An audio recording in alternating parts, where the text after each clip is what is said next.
This is the Inspired Pilot Podcast, episode 13. The biggest thing about it is your ability to make a command decision and be in complete control of an aeroplane, and that's not really meaning stick and rudder and the flying ability, but, to be one step ahead, to have the plan B in your head, to understand what to do in an emergency and to be one with what you're doing in an aeroplane. Inspiring stories from inspiring pilots from around the world. Welcome to the Inspired Pilot Podcast with your host, Marvin Robinson. Okay, welcome to the Inspired Pilot Podcast. This is Marvin Robinson, and I'm delighted to introduce today's featured inspiring pilot, 𝗘𝗽𝗀𝗴𝗰𝘆. Welcome to the show, Mike. Are you ready to inspire today? I'm ready to go. Thank you very much for having me on the show. Let's go. 𝗘𝗽𝗀𝗴𝗰 was a frustrated pilot his whole life, but after completing his university degree, there was nothing else he wanted to do except fly. Training full-time, within about a year and a half, Mike had his commercial license, instrument rating, and ATPL subjects completed. After 8 years of hard work, Mike now has both Australian and New Zealand ATPL licenses and flies internationally as a first officer on a Boeing 737. Okay, I've given our listeners, the inspired pilots, just a short introduction, Mike. Can you take a minute, tell us a little bit about yourself personally, where you're from, and before we jump deeper into your journey, can you give us just a brief overview of what you're doing aviation-wise right now?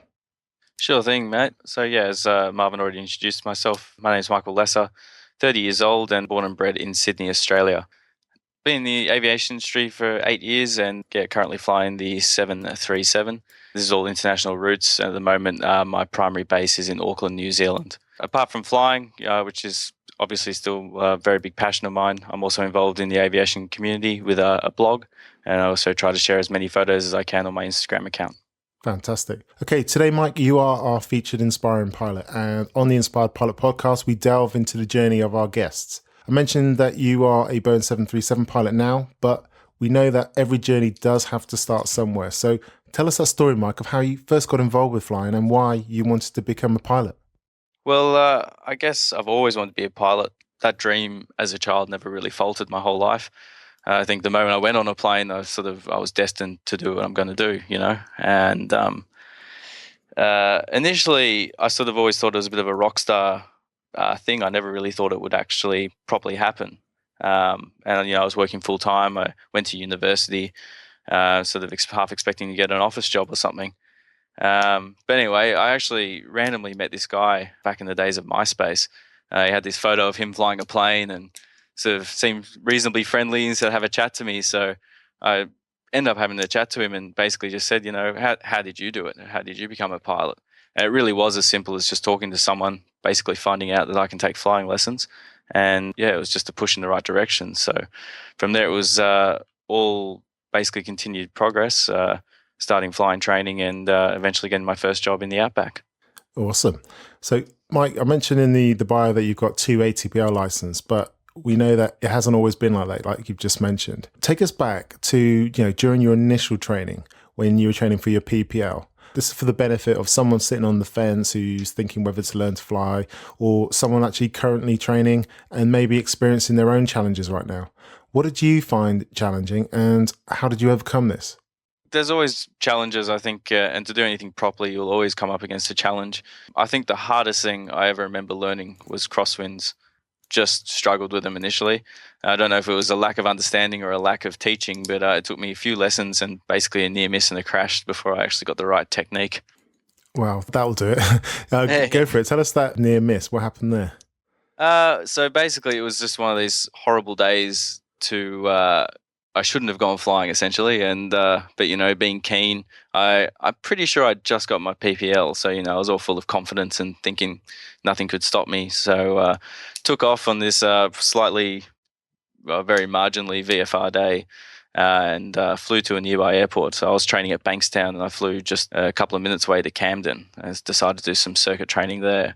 I was thinking, I'm flying solo, a good idea to practice some crosswinds, which at the time I thought I was pretty good at them. So, did this first circuit, came in, it was a bit rough, but landed, took off again. And as I was coming around the next circuit, the wind had picked up quite a lot more. And I remember just thinking, all right, well, the pressure's on.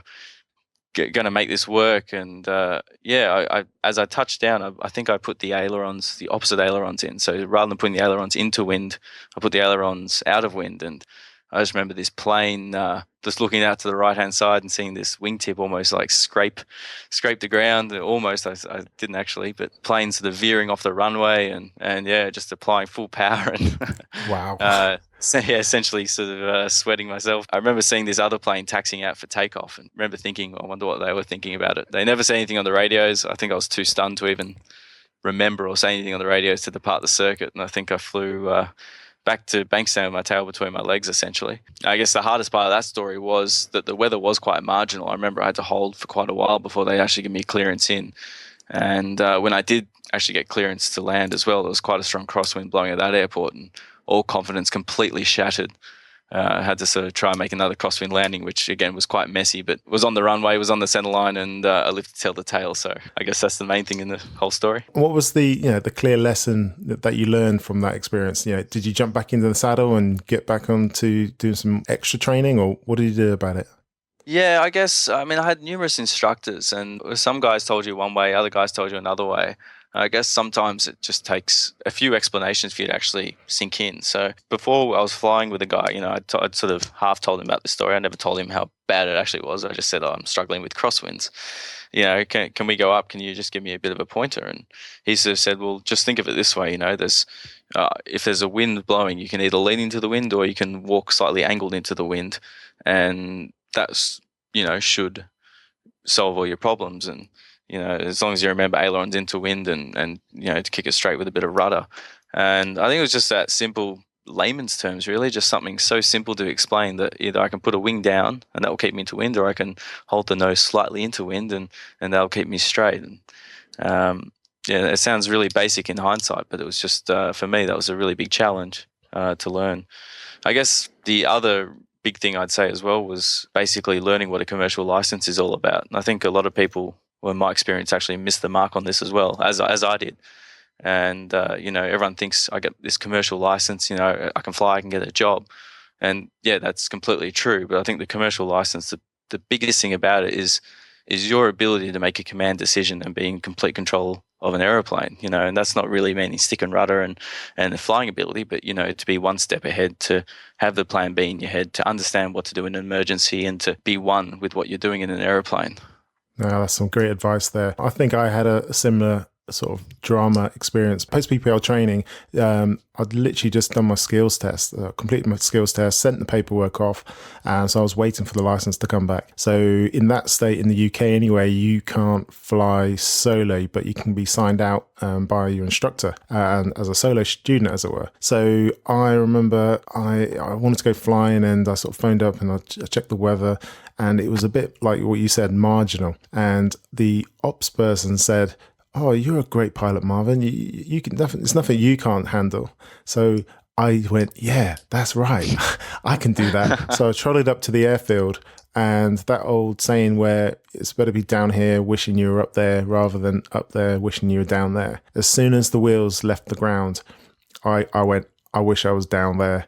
But I went, "No, I'm going to continue with this flight." And I flew off, and I was getting battered by the wind. And I remember this really knocked my confidence for six. But I had to get a grip of myself during that flight and say, "No, come on. You've just passed your skills test. You have a license and you can do this." And it was like a head game thing. And then I got back onto the ground and I was like, I'm not doing that again. But I learned from it. And it just proves, even at that tender PPL stage, you are always learning. And just because you do have a piece of paper, you are learning all the time. And yeah, that's what I took from that. I think it's a never-ending quest. I mean, even when I was flying Barons in my last job in general aviation, I remember taking off, complete black hole, middle of the night, tired, whatever else, just all the holes lining up, in that Swiss cheese model. And I took off, and you're convinced that your vertical speed is too high up. You convinced your airspeed's dropping, and you're convinced you're not gaining too much altitude. And all you want to do is just nose this plane over, and you just got to trust yourself and just say, no, this is normal, and fight through that urge. And I remember I had that that urge, the somatogravic illusion, I think they call it, where you take off into a black hole and all you want to do is push the plane over, and you just got to keep watching those instruments. And despite, your brain's just there defying yourself, just saying, "No, that's wrong, that's wrong, that's wrong," and you're just looking at it going, "No, it's right, it's right." But yeah, it's just a struggle. And yeah, unfortunately, I actually did meet a guy that lost his life in a similar situation. It was actually a massive wake-up call. And unfortunately, I guess that's a fact of life that comes with aviation. Wow. Definitely. If you can learn from anything tragic, then it's not wasted. Okay, you mentioned the Baron there just briefly, and obviously we know about the 737. But let's look into aircraft types now. So how many different aircraft types have you flown, and what aircraft do you hold the closest to your heart, and why?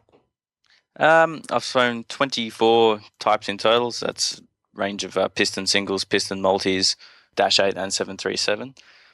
I guess 737's the obvious favorite. I mean, it sort of completes the circle of life in aviation for me. I sort of, start off in these piston singles, wishing you're in a jet, and you eventually get there, and it's, pretty much the happiest day of your life. But I guess the plane I'll always talk about, sort of always still brings a smile to my face, would be the Cessna 404.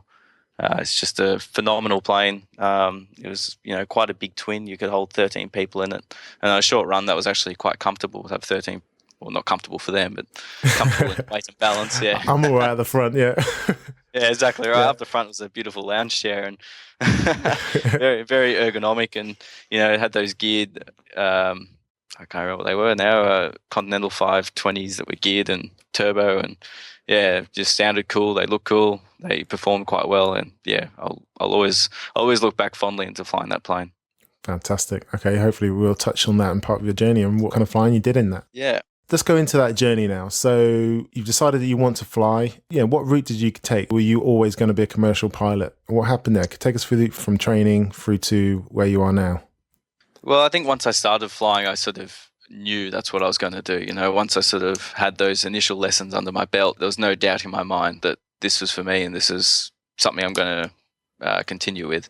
So, got the PPL, kept flying. I got my commercial license, night VFR, multi-engine instrument rating, and also did my ATPL subjects, just basically everything done. From being a student, I kind of knew I wouldn't have wanted to teach someone like me or half the other guys there. So I just knew straight away I wasn't going to do an instructor rating. It was sort of either fly charter or there's no real other option. So essentially, once I finished everything, packed my bags and moved up to the Northern Territory. Where were you originally based then? Were you based in Sydney? Yeah, based in Sydney, doing all my flying training in Bankstown. So it was literally something like I finished ATPL exam was one of the last things I did.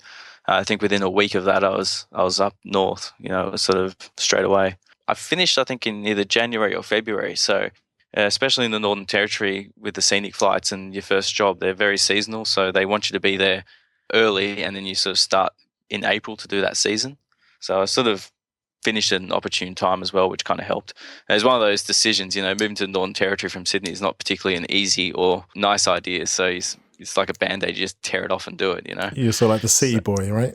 Yeah, exactly. Yeah, the city boy going walkabout. Excellent. Oh, mate, yeah. It was, I'll let you guys all into a little secret. The first night in Darwin, I cried. I was that distraught. I was like, what the hell am I doing? Don't worry, your secret's safe. No one's going to know, right? No one's going to know. Yeah, exactly right. So I've been actually emailing a small outfit which are in Kakadu National Park, in a little town there called 𝗟𝗶𝗏. So I actually, after being in Darwin, then going to 𝗟𝗏, I'll let you in a secret, I cried the second night as well once I got to 𝗟𝗏, thinking, what the hell am I doing here? Excellent. I think after that I manned up a bit and accepted it. But anyway, so I was meant to do a check flight with them, and for whatever reason, I still can't even tell you, it just never, one of those things that just never happened. And about the same time, actually the same guy I was telling you about that gave me a push in the right direction happened to be mates with the chief pilot of a bigger aviation mob in Kununurra, which is just on the Northern Territory and Western Australian border. So he sort of called me up, and I called him, had a big chat, and he said, mate, there are jobs here. Get down here, we'll have an interview, and off we'll go. So I actually managed to get 2 interviews and 2 check flights in Kununurra. Probably learnt the biggest lesson of my life in the first check flight, and that was when everything goes wrong and can go wrong, and you get on the ground and everything's going wrong, is hold your head up high. You're still a professional pilot, and don't sulk and don't mope around because, at the end of the day, they want you to be professional. They don't expect a stellar effort from a guy that's got 200 hours. They just want to see that you're a good bloke. And I guess I kind of missed the mark on that. So fast forward to 3 or 4 days later, and I did my second check flight. Well, I was full of confidence, drove it like I stole it, and was lucky enough to land a job there by the end of the week. So that first job was flying Kununurra to the 𝗏𝗏𝗏𝗏𝗏, which is about 2.3 hours in a logbook round trip.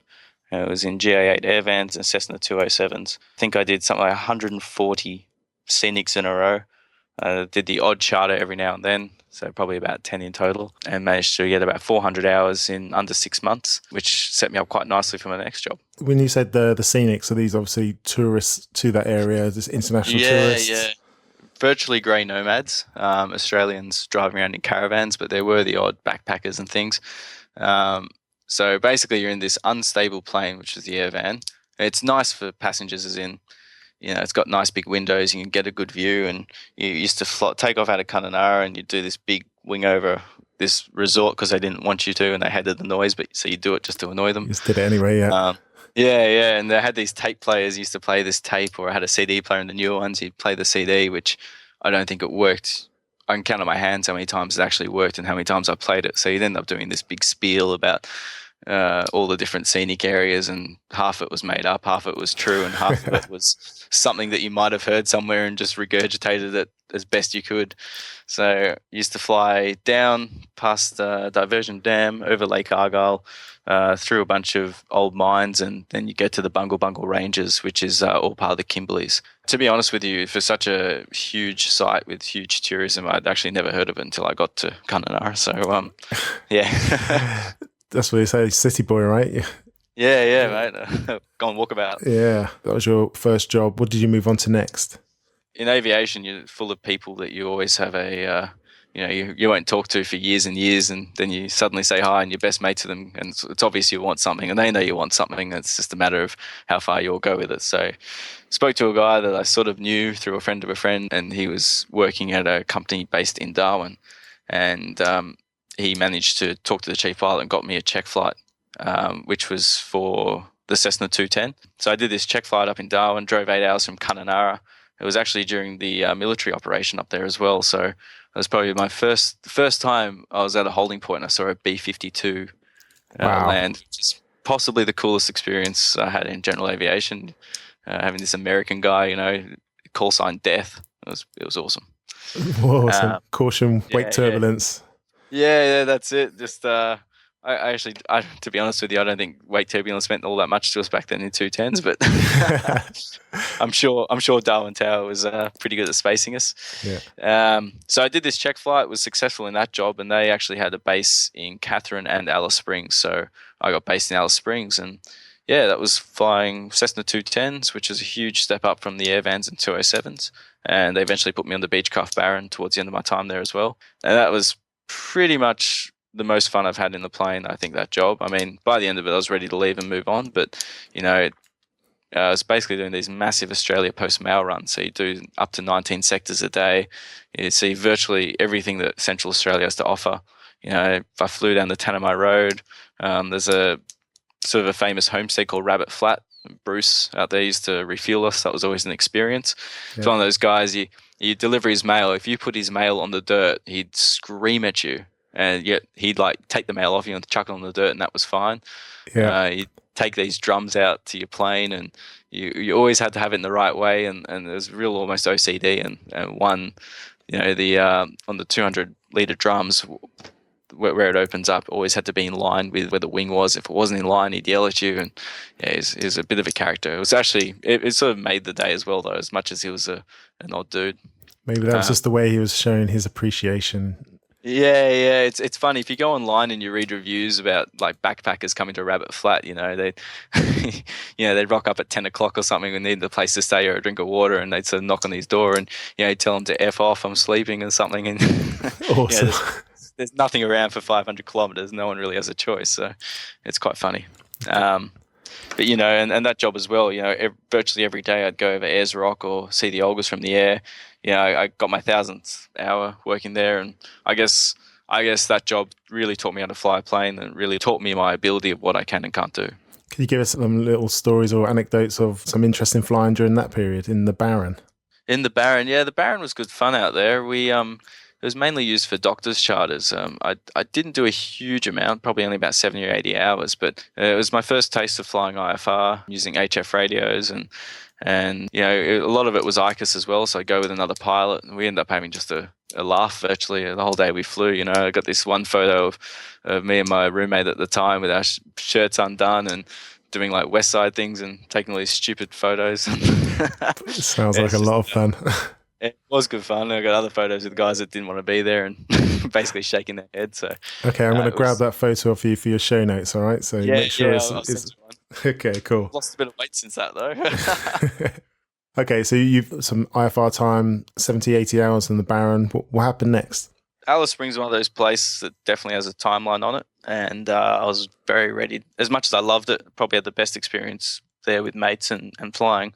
I was ready to move on, and I managed to get a job based in Darwin this time. So it was like one step back to go two steps forward. I wasn't getting much Barren time, and I'd been there almost a year and a half, and so these guys in Darwin had the 206-210, which I was initially put on, and probably within about 2 months I was on the Barren.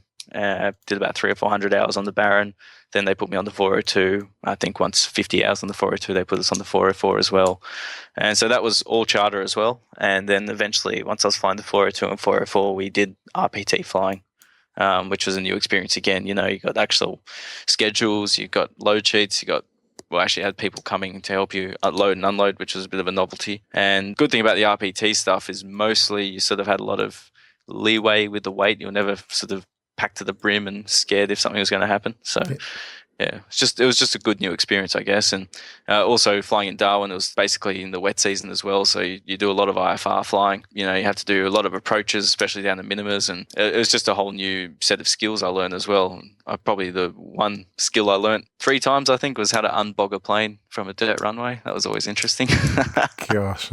Were you flying multi-crew at that point, or was it just single pilot? It's all single pilot. Yeah. And we'd occasionally fly multi-crew, and multi-crew just means someone else would sit there if the autopilot was broken. Yeah, that's it. So that was one person would sleep on one sector and the next person would take over, and it was all a bit of fun. I was always teamed up with a girl who I actually worked with at the current job, because we were the 2 lightest in the company, so it was a bit of fun. Okay, we need to get these guys on the roster because we've got a lot of stuff that we have to shift, so we need the lightest pilots. Awesome. Yeah. Weight and balance. Weight and balance, exactly right. You can fit the 9 people quite comfortably with us 2 there. So cool. It seems like as well, like all the Australian pilots or wannabe pilots, they always have to sort of go via this. Is it like a rite of passage to work up north in the bush? I think it's a rite of passage, especially in Australian flying. And a lot of guys I found who I flew with sort of gave you a lot more time of day and gave you a lot more, I won't say credit because, that's not the right word, but you sort of had a lot more to talk about. And there's a sort of a unofficial bond, I guess, between everyone that's sort of done it, especially all the guys that I work with now. We've done the same thing. There's always funny stories that we look back on. There's always things that we can say we learned from. And yeah, I just think it was quite a good grounding. Back when I did flying training, there was no cadetships in Australia at all. The first one got announced pretty much by the time I had my first job. And there's a few now. There's now the Rex cadetship. There's QantasLink did a cadetship. There was always the Qantas cadets, but I never even applied for that. And I'm not sure. And there's a Jetstar cadetship now. So there is that passage now, but it's still not particularly as popular as it is, say, in places like the UK. Yeah, I can imagine as well, like a cadet nowadays, basically it's just not going to get the same experience that you guys have, which I guess is always going to be a bonus, right? Yeah, I think so. I mean, it's just more, I guess, the ability to think outside the square, really. I enjoyed flying a plane. I enjoyed the challenge. I enjoyed, all the different things that were presented to you on a daily basis. There was just something would always happen on a day, whether it be weather, whether it be the storm, whether it be holding, whether it be fuel, whether it be, restricted airspace opening up. There was always something that kept you on your toes. And it's all single pilot. So it's your decision. It's your way of thinking. And essentially that's what I enjoyed about it was the command decision and being my own boss, I guess, on the day. Yeah, definitely. So RPT, what happened next? Where did you move on from there?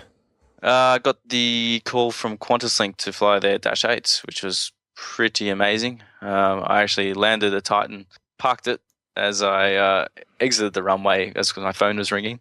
Yeah. Got the call, started cheering for a bit, and then taxied for 5 minutes to drop my passengers off. Oh, the passengers are on board. Excellent. Yeah. Oh, mate, I didn't even contact ground. I got off the runway, answered the phone, and then contacted ground and got a taxi clearance. Fantastic. So, okay, you said you got the call from Qantas. So obviously you were out there. Your CV was out there. You were looking for jobs, right? Didn't just dial up your number. I'd already done the interview at this stage and sim check. Yeah.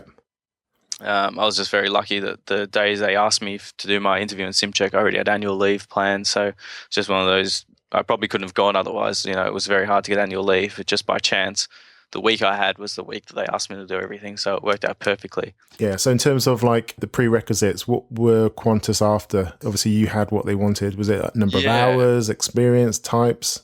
I honestly have no idea what it was back then, but I'm pretty sure it was 250 multi-command and 800 hours total for a direct entry first officer. They're just minimum. So generally speaking, they wanted 1,500 hours, 500 multi. That was sort of the unwritten rule that you knew you had to sort of had. I think I had about 2,500 hours with about 600 multi when I got the job. Okay, so you were well qualified at that point. Yeah, anyway. Cool. At that point I was, I was very ready to get out of general aviation by that stage. Fantastic. So you've gone from the cockpit of piston aircraft into the turbine -8. What was that like? It must have been awesome. It was awesome, but to be honest with you, hey, like the 404 was a good plane, and maybe it was just the fact that learning multi-crew was one of the hardest things I've had to do. Actually, when I say challenges of learning to fly, well, I said crosswinds before. Challenges of an airline is multi-crew. Yeah. I think anyone can learn the procedures, anyone can learn the drill. That eventually becomes muscle memory. But the actual multi-crew side of things, where you operate as a crew rather than just have your own procedures, is the hardest thing I ever learned. And I think on maybe the Dash 8, 2 and 300 when I was flying that, I think that was probably a very steep learning curve, which I didn't realize at the time. But in hindsight, I look back on it and think, I probably learned more in flying that about multi-crew than what I did later on. And it was I think I only really appreciated the Dash 8 slug on the Q400 because that was just a phenomenal machine. Q400, what did you like about that? It's the first time I took off a plane and just couldn't wipe the smile off my face. It's just had that much power. It was just ripped into the air. It was fast. It was an awesome plane to fly. They put the props up to full and it just, you're climbing out. I think the Dash 8, 2 and 300, depending how heavy you were, used to rotate around 100 and something knots. You sort of climb out at 150 or 170 based on weight and weather conditions. And at Q400, before you even blinked, you'd sort of be up at 210 knots and just screaming away, 2,500 feet a minute. And it's just, I couldn't wipe the smile off my face the first time I took that off. What kind of sectors were you doing in the Q400s? Sydney, Canberra, Canberra, Sydney, Sydney, Canberra, Canberra, Sydney, Sydney, Canberra. No. Okay. I get it. Yeah, no, I did a lot. It's funny, you get these rosters where you just be going to Canberra for 4 weeks straight, and then suddenly you wouldn't go there for 4 weeks, and you'd be, regional New South Wales essentially. So, Coffs Harbour, Tamworth, Dubbo, Albury. I can't actually remember where else we used to go. Wagga, and then often you do this milk run where you go via Canberra down to Adelaide, and often Canberra down to Melbourne, and then from Melbourne to Hobart, which was a pretty awesome flight as well. And what about like the transition from, what you were doing previously on the Pistons to Qantas, a big airline? You said the challenges being like the multi-crew, but what about the sort of pilot lifestyle, staying away? What was that like? It's funny you mentioned that actually, because I sometimes think on big days on the Q400 and big days, sometimes even on the 737, I always feel probably like I worked harder than what I ever did on flying a piston, and I don't know where that comes from, because on the piston I used to load the freight. I'd do the load sheet myself. I'd talk to the passengers. I'd brief them. I'd shut everything up. I'd do all the walk arounds. I'd set it all up. I'd get the GPS. Half time I've had to hand fly it if it was too bumpy or the autopilot didn't work, or and you sort of get back and you're doing massive days on these piston planes, and you worked five or 6 days a week, 12 hours a day type thing. Yeah. And then sometimes you do these 5-sector days, you didn't load any bags. The trim sheet was brought to you. All you did was load an FMC and off you went. But I think sometimes just dealing with major airports, like, coming in and out of airports being delayed, passengers not turning up on time, and just a roll-on effect of delays, I think, just absolutely wears you down after a while, especially on a 5-sector day.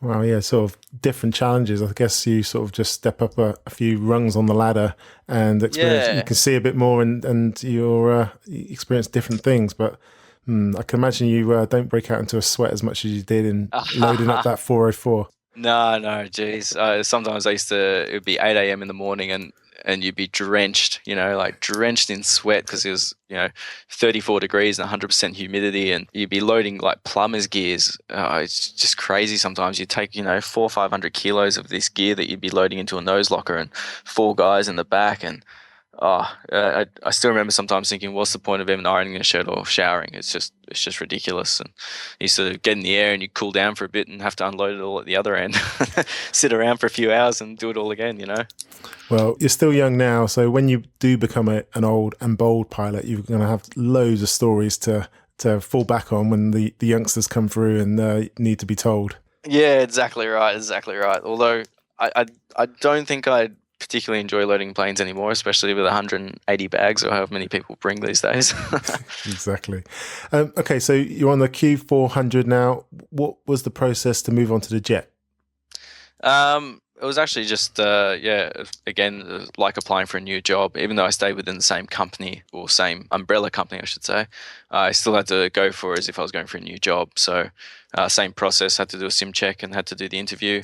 And once I was successful, they put me through a type rating, which took about 6 or 7 weeks. And I guess when you start an airline, there's all these little ground schools you got to do. You got to, do all these computer courses to prove that you know about drug and alcohol testing. You need to do, something to prove that you know about hearing protection. You got to do emergency procedures training to prove that you can operate the door, use the slides, and all that stuff. So that usually takes about 3 weeks. Plus, you got CRM training and blah, blah, blah. The list is actually endless of just how much you have to do. Yeah. Then you start flying. All in all, it probably took, by the time you finish line training, it's almost a 6-month process from starting day one of an endorsement to actually being checked to line. Okay. Can you still remember your first takeoff in the jet? What was that like? Yeah. First takeoff that I flew. Yeah. Because I did one. Well, the captain did the first one.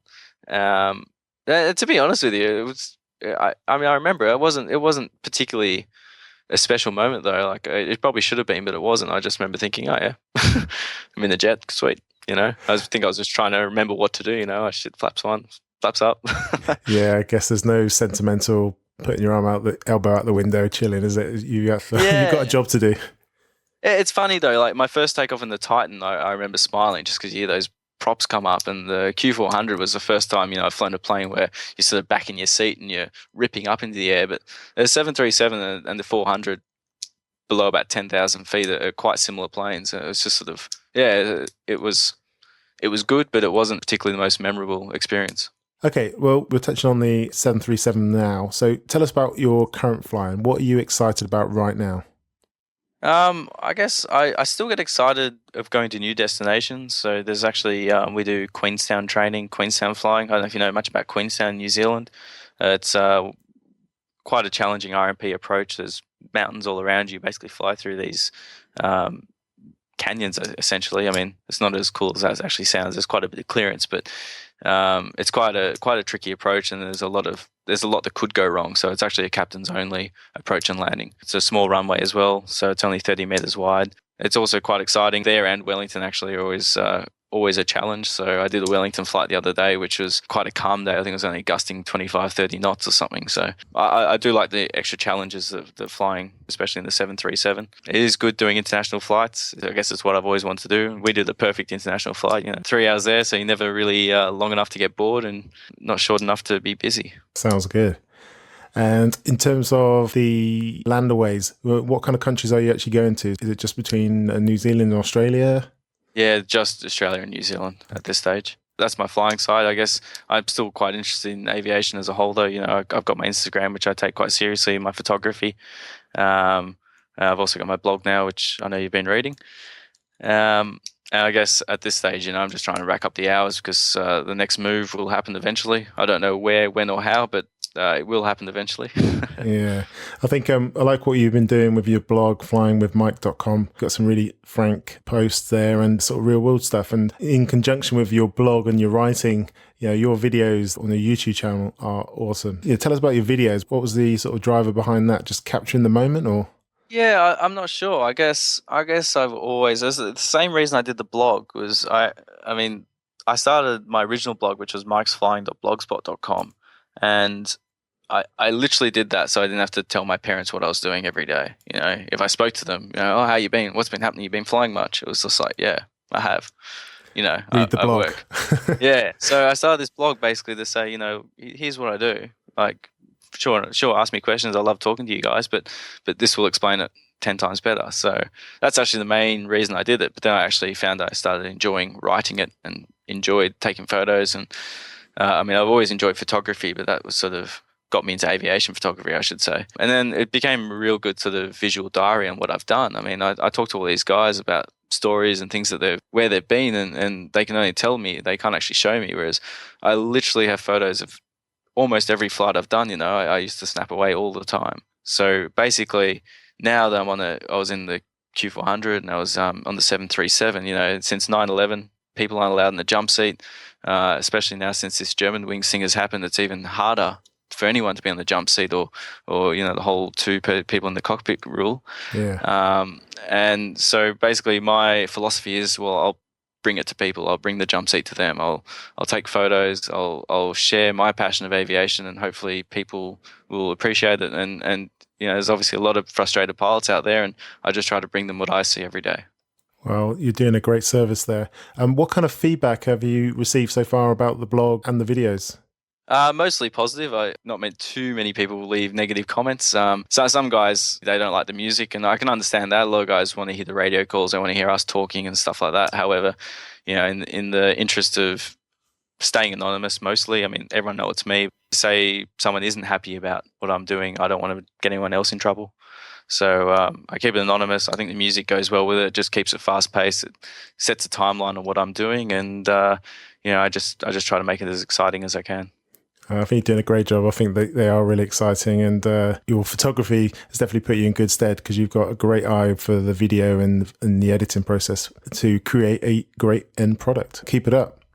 Yeah, thanks, mate. I appreciate that. I spend hours on YouTube myself trying to figure out new ideas of how to edit, and teach myself different ways how to make it more interesting. So you'll see on every video there's always something slightly different I've done, purely whether it looks good or not. I've tried it, Oh, that's good. You've got to try.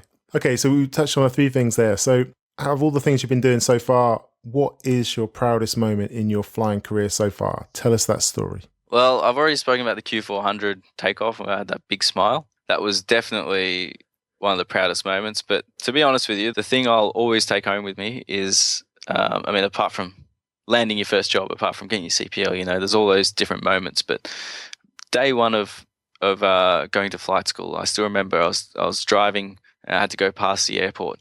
As I drove there's a big tunnel that goes under one of the runways, and this 737 was taxiing over it. I remember looking up, just thinking, oh, geez, day one of flying school, I cannot wait till I'm in that plane.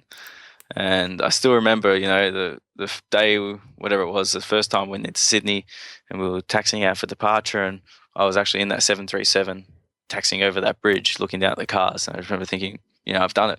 I've made it. Do you know what? Maybe there was a kid in a car going under that tunnel and thinking the same thing about you. So the cycle continues. I hope there is. Hey, I really do. And it's the same as all the, you see spotters out at, I always say I get angry at captains. That's not the right word, but I guess they're busy taxiing. They can't really move their hands too much, but I always try to wave at the spotters, but they never wave back.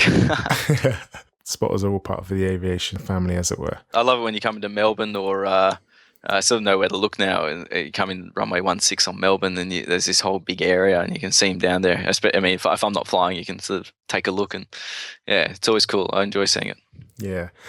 You sort of alluded slightly when you were talking about your sectors, but, what's the future? What are your future plans or aspirations?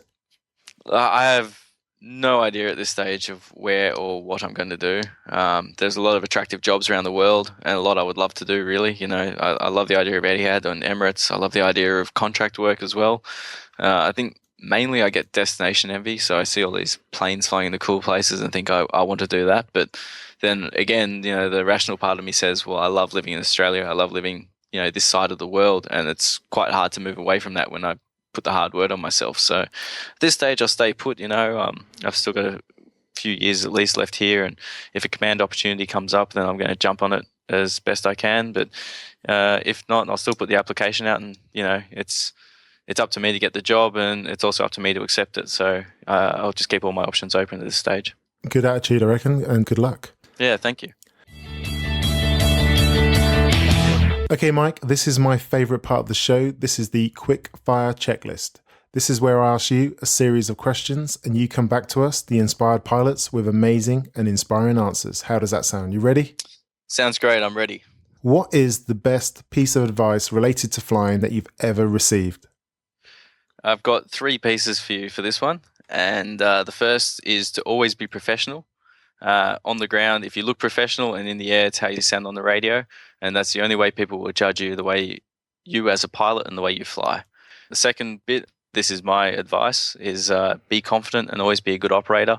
If you make a mistake, carry yourself high and be proud of what you've done and who you are. Everyone will make a mistake, and most people understand that. It's how you let that mistake affect you. And probably the biggest thing I learned in line training on the Dash 8 initially with QantasLink was what comes next. And I think I carry that through life, and I carry that through how I fly. What always comes next, you should always be one step ahead. When you fly the plane, you're ahead of the plane. You're not hanging on to the tail. And it's sort of a bit of a gospel rule I always hang on to. You've got to have your situational awareness. You've got to know what's happening in the next minute or two. Always be professional, be confident, and what's next. That's great. Do you have a favourite internet flying resource? My favourite internet flying resource, there's a lot of blogs, and I love the pilots on Instagram. I think that's a great way for other pilots to ask questions and to get a bit of motivation, and it's a perfect forum to do so. Most of these guys are posting photos and writing in the hope that someone will talk to them and wants their help. So I encourage that as much as I can. Sometimes I'm the wrong person to ask these questions for. I actually had someone from Kenya ask me, where's the best place to train in Sydney? And I just don't know anymore. I've been out of touch with the training schools, and the 2 I used were actually all gone bankrupt now. So I just don't know much about it. But there'll be someone else that's also posting photos that could answer that question. So I think it's a great forum to do it. Yeah, great. Social media definitely has its uses and benefits. Can you share one of your personal habits that you find useful and believe contributes to your flying success? I think the biggest thing for success, and I'll preach this to everyone, is confidence, and virtually confidence only. You got to have confidence in your flying ability, and you got to have confidence in the job you're going for is for you. And that confidence can come from arrogance, I guess, and to some extent, but also, if you've studied hard, if you've done the work, if you've got the hours, you've exercised your mind, and you've got the actual physical belief that job is for you and that you can do it, then you will be successful. Awesome. Great stuff. Trikes or tail draggers? Trikes. Never flown a tail dragger, and it looks too hard. Got to use your feet. No, I can't do that. Excellent. Can you recommend one aviation related book? I haven't actually read a whole lot of aviation books. One I always used for technical interviews was ACE, the technical pilot interview, which was a nice summary of sort of everything you need to know that you wouldn't particularly know, I guess, off the top of your head, like high-speed aerodynamics and things like that. It just gives you a sort of a paragraph summary. In terms of a book I read about flying, there's a book called, I think, Life in Long Haul, which is written by a collaboration of 5 or 6 Qantas pilots that were the original Qantas cadets, I think, sort of from the 1960s. Just reads about some of their experiences and what they did. And whether the book was particularly well written or not, I quite enjoyed the stories. I think it was sort of something I wish I was a part of. Okay, Ace the technical pilot interview and Life in Long Haul. We'll make sure they're linked to in your show notes. Thank you. Okay, what is your favourite non-essential but essential to you technology gadget in your cockpit? I think I know the answer to this. Yeah, yeah, it would be the GoPro for sure. GoPro. It's my favourite question now. If you had a time machine and could go back in time and meet your younger self just as you're about to start your flying journey, knowing what you know now, what advice would you give yourself? I I guess the biggest bit of advice I'd give myself, and it's sort of advice that I know now and advice that I learnt, and I'm happy the way I learnt it. However, if you'd known it from the beginning, I guess everything is a lot easier. And I guess it would be that flying training is there for you to understand and for you to handle yourself as a commercial pilot. That means you make the correct radio calls, you adhere to the correct procedures, you actually do a bit of research and understand, the airspace and the different requirements that you need to have as a pilot. And I guess essentially being disciplined to keep that knowledge up and to make good decisions. It probably took me longer than what it should have to learn that and to have that mindset. And when you get to the airlines, I think I should tell everyone that's aspiring to get to the airlines that nearly is usually not good enough. If you're doing a sim and you have an engine failure and there's a memory recall, it's verbatim. You say it as it's written, you do it as it's written in the book, and to get that early discipline, to get the discipline of doing that early on, to just practice and be the best you can and be perfect and be a professional commercial pilot from the beginning is probably the best bit of advice I would have given myself. Wow, priceless there. That was awesome. Okay, Inspired Pilots, you can find all the links to all the resources and everything else we've been talking about in today's episode by going to inspiredpilot.com and search for Mike in the search bar to find the show notes for this episode. Okay, Mike, listening to your journey and the stories you've shared have been really inspiring, and I do love listening to all the Outback Australia flying stories. I think they're awesome.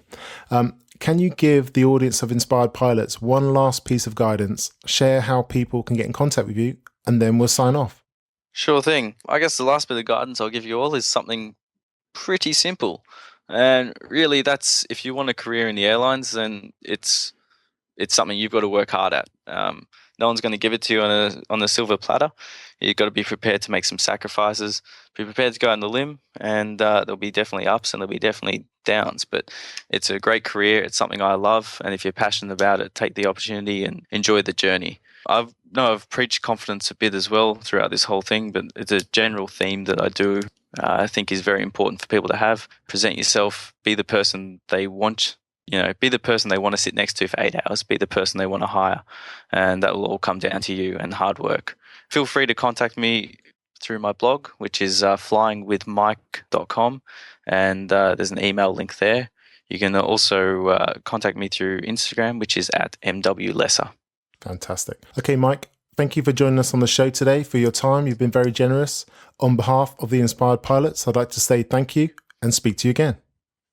Thanks very much for having me, Marvin. It's been great. Thank you so much for joining us today on the Inspired Pilot podcast.